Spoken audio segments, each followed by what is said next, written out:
வரப்ப அந்த கோஸ்ட் அவ குறுக்க நிக்க அவ அது மேல இடிச்சு கீழே விழுந்துடுறா. அடுத்ததா போல் வால்ட் காம்படிஷனுக்காக அவ ஆப்போனன்ட் ஓடி வர்றா.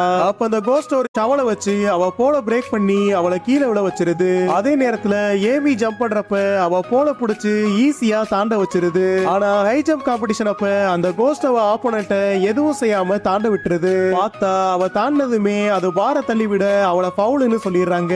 அதுக்கப்புறமா ஏமி ஜம்ப் பண்றப்ப அதை கீழே புஷ் பண்ண அவ ரொம்ப ஈஸியா வின் பண்ணிடுறா. கடைசியா ரன்னிங் ரேஸ் அப்ப அந்த கோஸ்ட் அவ ஆப்போனன்ட்டோட பேக்லயே தட்டிடுது. அப்போ அவ திரும்பி பாக்குறக்குள்ளேயே மத்த எல்லாரும் வேகமா ஓடிடுறாங்க. இருந்தாலும் எல்லாரையும் வேகமா ஓவர்டேக் பண்ண ஆரம்பிச்சவ ஆளா பினிஷிங் லைனை கிராஸ் பண்ண போறா. ஆனா கடைசி நேரத்துல பினிஷிங் லைனை கிராஸ் பண்ணாம காத்துலயே கம்பு சுத்த ஆரம்பிக்கிறா. அதுக்கப்புறம் தான் தெரியுது அந்த கோஸ்ட் அவளை ஓட விடாம ஸ்ட்ராங்கா பிடிச்சிருக்கு. அதே நேரத்துல தவந்துகிட்டு இருந்த ஏமி தட்டு தடுமாறி உள்ள வந்து ஒரு வழியா அதுலயும் வின் பண்ணிடுறா.